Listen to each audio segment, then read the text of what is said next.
أعوذ بالله من الشيطان الرجيم. بسم الله الرحمن الرحيم. الحمد لله رب العالمين، والصلاة والسلام على نبينا محمد وعلى آله وأصحابه أجمعين. أما بعد. Esselamu Aleyküm ve Rahmetullahi ve Berekatuh. Yeyilmesi qadağan olunmuş heyvanlar. Değerli Müslümanlar, əlbəttə ki, hər bir Müslüman nə yediyinə çox diqqət etməlidir və incələməlidir. Çünki bəzi qidalar vardır ki, onların yeyilməsi qadağan edilmişdir. Könlüm istədiyi kimi və yaxud da ki, əhəmiyyətsizcəsinə diqqət etməyib də nəyi gəldi yemək bir möminə yaraşmaz. Çünki diqqətli olmaq lazımdır. Allahın Resulü sallallahu aleyhi və səlləm buyurmuşdur ki, ey Allahın qulu, haram yemə. Yediyin haram alovla bədənindən çıxacaq. Necə ki, misal olaraq qızılı təmizləmək üçün onu güclü hərarətə salınır və onun tərkibindəki mis və yad maddələr ayrılır və təmiz qızıl ortaya çıxır. Baxın, insanı da təmiz bədəni ortaya çıxması üçün aylarla, bəlkə də illərlə alovda yanacaq ki, haramdan gəlmiş qan, yağ, ət ondan ayrılsın. Allah qorusun. Ona görə bəli, yediklərimizə diqqət edək.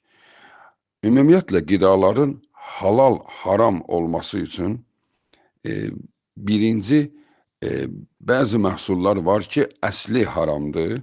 Yəni, Allah açıq-aşkar onu haram etmişdir. Donuz açıq-aşkar haram edilmişdir. Bu cür adıyla keçənlər var və bir də vardır ümumi qayda. Ona görə də biz burada bunları fəsilələrə ayıraq. Yəni, suda yaşayan heyvanlarla quruda yaşayan heyvanları ayıraq və bir də sonunda həşəratlara da toxunaq ki, yəni bunların hökmü nədir? Yeməyə düşərsə. Deməli, quruda yaşayan heyvanlar, suda yaşayan heyvanlar olaraq bunu ayıraq. Quruda yaşayan heyvanlar. Bunlar barəsində Allahın Resulü sallallahu aleyhi və səlləm ümumi qayda qoymuşdur. Bir də bunu da diqqətinizə çatdırım ki, bu halal-haram qidalar barəsində bütün təfərrüat Quranda verilməmişdir. Bunun təfərrüatı Allahın Resulü tərəfindən verilmişdir. Ona görə də biz burada hədis və ayələr, bunlardan əsas qaynaqlanıb hökm götürməliyik. Çünki Allahın Resulü da bizim üçün qaynaq sayılır. Qurandan sonra onun hədisləri də ikinci qaynaq sayılır. Bəlkə də bir yerdədirlər bu qaynaqlar. Deməli, heyvanlar, bütün heyvanları bu hədislə halal-haramını təyin etmək olur. Ki, Allahın Resulü sallallahu aleyhi və səlləm buyurmuşdu. Sahabələr onun haqqında belə demişdilər. Nəhən Nəbi sallallahu aleyhi və səlləm ən kulli zinabin minəs-sibai və ən kulli zi-mixləbin minət-tuyur. Ravahu Muslim. Hədisi İmam Muslim rəvayət etmişdir. Ki, burada Allahın Resulü sallallahu aleyhi və səlləm buyurur ki, sahabələr deyir ki, Allahın Resulü bizə yırtıcı dişləri olan heyvanları, quşlardan isə yırtıcı caynaqları olan quşları qadağan etmişdi yeməyi. Deməli, heyvanlardan, yerdə gəzənlərdən yırtıcı dişləri olan, yırtıcı diş nədir? Heyvanın ağzının dörd künc yox, görünən tərəfində yırtıcı dişlər olur. Onlar iti dişlər olur. Çünki dişlər var parçalamaq üçün, Dişlər var çeynəmək üçün. Çeynəmək üçün bütün heyvanlarda var. Amma parçalamaq üçün yırtıcı heyvanlardadır. Ona quduz dişi də deyirlər, quduz dişi. Necə ki, itdə və qurdda, aslanda olduğu kimi. Əslində, biraz da buna bənzər insanda da belədir. İnsanın ön dişləri yastı olur, amma gülərkən görünən dişlər ki var, ona navacid dişləri deyilir, navacid Arabcada. O, yırtıcı dişlərdir, əzici dişlərdir. Yəni, ağzın kənarlarında olan dişlər, itidir. Yəni, o əzir, parçalayır əti. Heyvanlarda da bu görünür. Heyvanlarda bu cür dişləri olan heyvanın əti haramdır. O cür diş qoyunda yoxdur, keçidə yoxdur, danada yoxdur, atda yoxdur bu cür dişlər. Amma o cür diş bilindiyi kimi itdə var, qurdda var, aslan, pələng, hamısının yırtıcı dişləri var. Və fikir verərsiniz, həmən heyvanlar çeynəyərkən başlarını sağa və yaxud da sola çevirir. Çünki həmən dişlərlə çeynəyir. Ön dişlər qırıb götürür əti. Amma yan dişlər isə onunla çeynəyir. Ona görə də heyvanlar başlarını əyir çeynəyərkən. Çünki həmən dişlərdir əsas əti parçalayan. O cür heyvanların əti haramdır. Bu qaydadır. Quşlardan isə caynağı ilə ovlayan quşlar, caynaqla ovlayan ki ona Arabca mixlab deyilir, mixlab, caynaqla ovlayan, qartal caynaqla ovlayır, şahin, qızılquş, onlar hamısı caynaqları ilə ovlayırlar. Digər quşlar isə dimdikləri ilə yeyir. Yəni, tutaq ki, sərçə və yaxud da ki, digər bir neçə quşlar, onlar caynağı ilə bir şey tutmazlar. Onlar yerə qonar, yeməyini yeyər dimdikləri ilə. Amma qartal, şahin, bunlar havada ovlanar. Caynağı ilə heyvanı tutar və sonra parçalayıb yeyər. Deməli, bu da qaydanın əsas hissəsidir. Quşlardan caynağı ilə ovlayanlar, yerdə gəzən heyvanlardan isə iti, yırtıcı dişləri olanlar. Bunların əti haram edilmişdir. Və bunların içində bəziləri isə dişi var, yırtıcıya bənzəyir, amma onun əti halal edilmişdir. Bu cür təfsilatlar vardır. Yəni, təfsilatlar üçün, yəni burada genişdir, hansısa məxsusu heyvan olsa, sual şəklində göndərib cavabını vermək olar. Çünki burada çox bəzi bənzər heyvanlar vardır ki, ikisinin arasında qalmışdır. Halaldırmı, halaldırmı? İxtilaf gedir. Misal üçün, Allahın Rasulü sallallahu aleyhi və səlləm eşşək ətini qadağan etmişdi Xeybər döyüşü günü. Halbuki eşşəkdə yırtıcı diş yoxdur. Deməli, Allah və Rasulü onun barəsində açıq söz deyibsə, elə o da harama girir. Daha onda baxılmaz ki, yırtıcı dişi var ya yoxdur. Bax, eşşək üçün deyilib. Amma çöl eşşəyi, yəni zebra, əti halaldır. İkisi də eyni heyvandır. Sürətləri fərqli olsa belə. Amma ki, yəni biri çöl, biri də əhəlləşmiş. Yəni ev eşşəyi sayılır. Ev eşşəyinin əti haramdır, çöl eşşəyinin əti halaldır, icazəlidir. Bu cür təfsilatlar vardır. Amma yenə də, dəyərli insanlar, qida belə bir şeydir ki, yeyərkən xoşlamadığın, yeyə bilmədiyin bir şeyi zorla yemə. Bu, tibbi baxımdan, bax, bu məsləhət verilir. Dini baxımdan deyil. Dini baxımdan halaldırsa, tamam, heç vaxt ona heç bir söz deyə bilməzsən. Halaldır. Allahın Rasulunun zamanında, sahabələr, ərəblər bilirsiniz ki, ərəblər heyvanda çox yoxsuldular. Onlarda heyvan yoxdur, çünki su yoxdur. Su olmayan yerdə heyvanlar az olur. Heyvan yoxdur o demək deyil, heç nə yoxdur. Yəni o qədər azdır. Çünki ona görə də onlarda yemək məsələsi çöllərdə çətindir.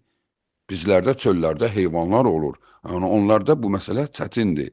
Sahabələr cihadların birində varan ovlayırlar, varan. Bildiyiniz kimi, yəni böyük nəhəng kərdənkələ olur. Və onlar onu yeyirlər.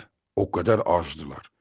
Allahın Rasuluna deyirlər, ya Rasulullah gəl də, o başını silkələyərək deyir ki, yox, yemirəm, siz yeyin. Əslində o haram deyil idi. Amma Allahın Rasulü isə iğrənirdi ondan. Yəni o heyvandan iğrənirdi. Və başını da silkələdi. Sahabələr deyir ki, sanki o hərəkəti ilə bizə demək istədi ki, siz necə bunu yeyirsiniz? Amma o sözü deyir, dilinə gətirmədi.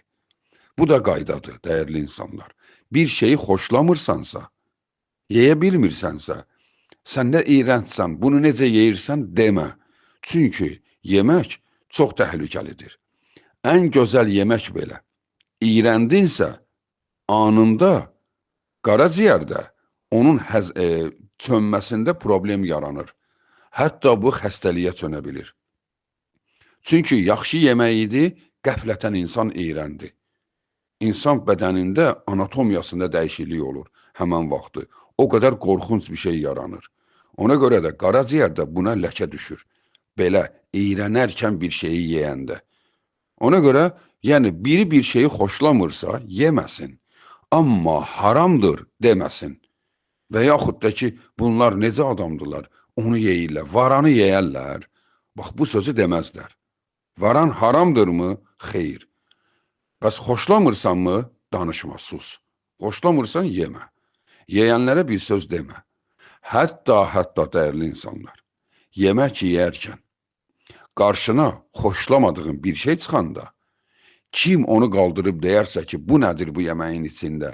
Bax, o adam digərlərinin iğrənməsinə səbəb olarsa, o günahkardır. Çünki səndən çıxmışdısa, sakitcə onu götürüb bir tərəfə, ehmalca, ayıqcəsinə kənara qoymalısan. Və sonra özünün artıq micazını onu götürmədisə o yeməyi, düşündünsə ki, daha bunu yeyə bilmərəm, dünya dağılmayıb ki, yemə. Yavaş-yavaş, həssascasına, digər orada olanlardan yavaş-yavaş yeyə-yeyə yeməkdən uzaqlaş. Qoy onlar belə hiss etməsinlər. Nə oldu sənə qəflətən? Bayaqdan az idin. Yəni demə, bir falan şey gördüm, iğrəndim. Bax, bu doğru deyildir. Bu günahdır. Yəni, burada bəziləri belə düşünür. Mən özümü yemirəmsə, başqasına niyə məsləhət verim? O qayda burada keçmir. O qayda burada keçmir. Çünki sən yemirsən, elminə görə deyil. Sənə görə bir şey görmüsən, iğrənmisən. Digərləri iğrənməyə bilər. Ona görə sən başqalarını da özün kimi görməyə çalışma ki, yəni mən yemirəmsə, siz niyə yeyirsiniz? Və yaxud da ki, bəzi insanlar saçdan çim çəkər. Saç çıxdı yeməyindən, o yeməyi yeməz. Əslində saç nədir ki? Saç nədir ki? Saçın nəyi iyrəncdir ki? Ən təmiz yerdədir. Ən hörmət olunan yerdədir. Başın üstündədir. Ayaqların altından çıxmır ki. Amma bunlar bəzən şeytandandır. Yəni, bəzilərinin iyrəncək olması onun təmizkar olmasından irəli gəlmir. Onun xəstə olmasından irəli gəlir. O xəstəlikdir.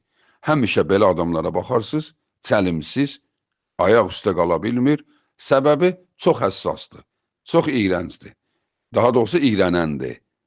Ondan iyrənir, bundan iyrənir. Yəni, bax, bu cür xasiyyətlər əslində psixolojidir. Özümüzü düzəldək.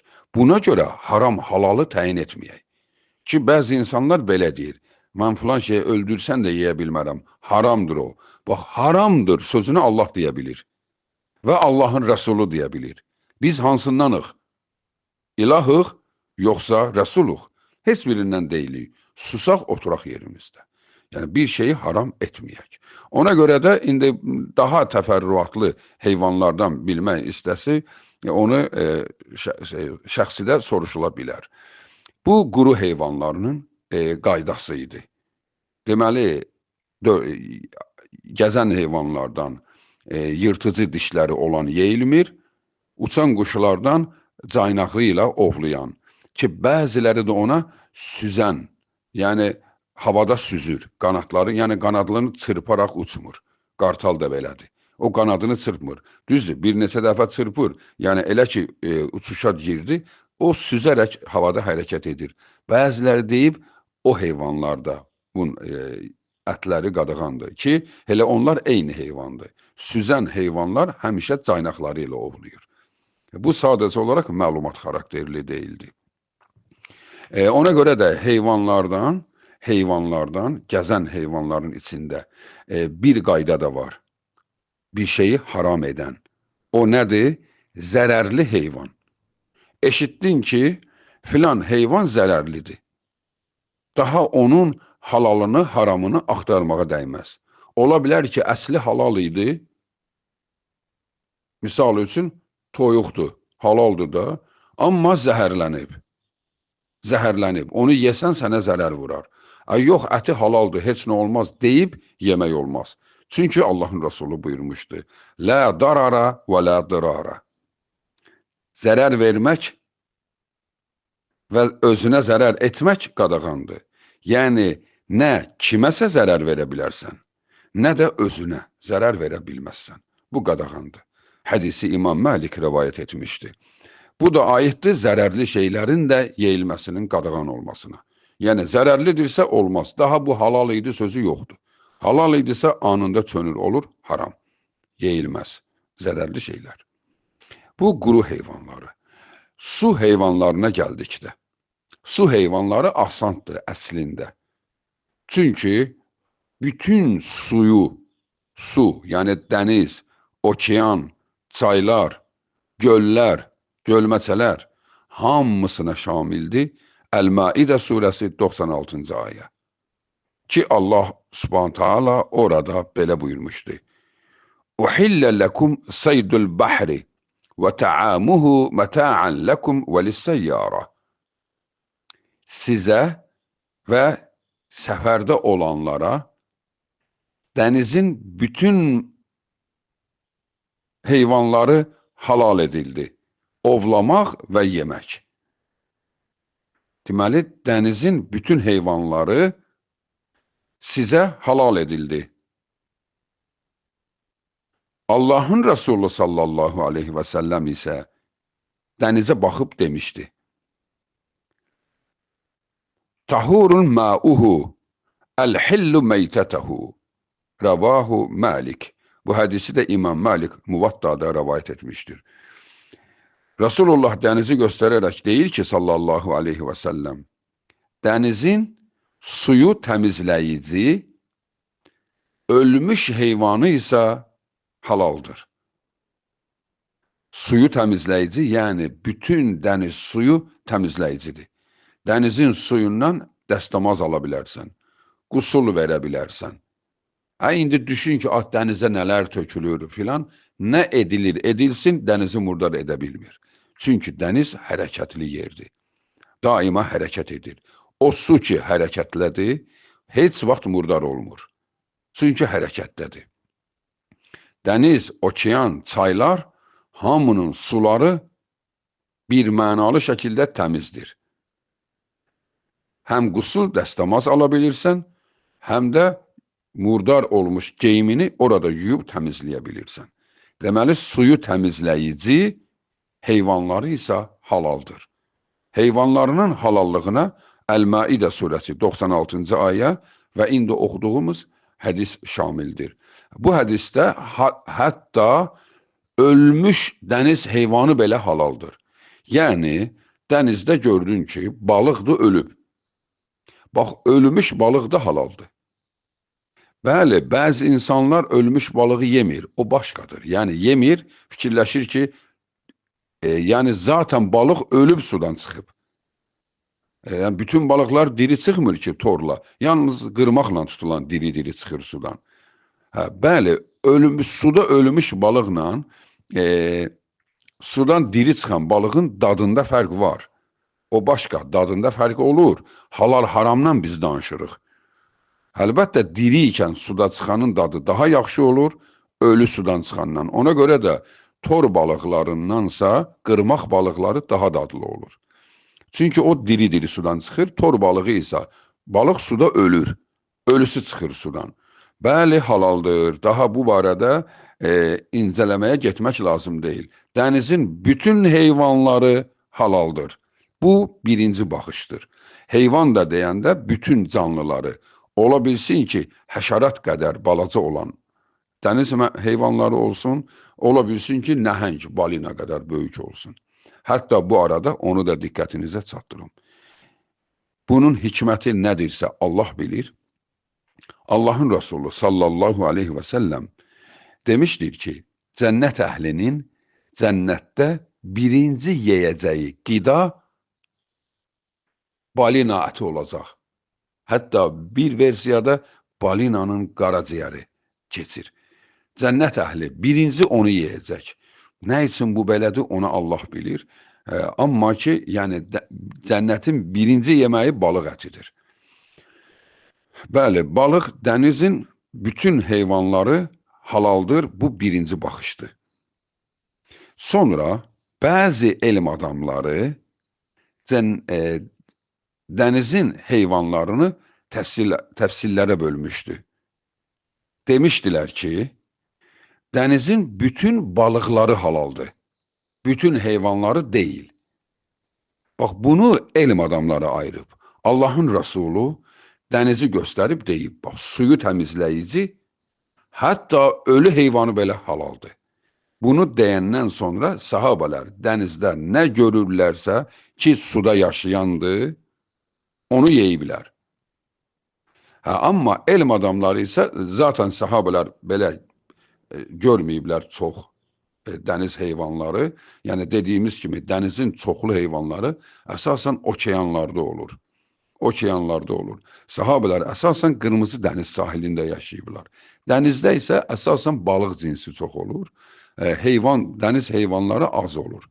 Amma okeanlarda isə heyvanları çoxdur.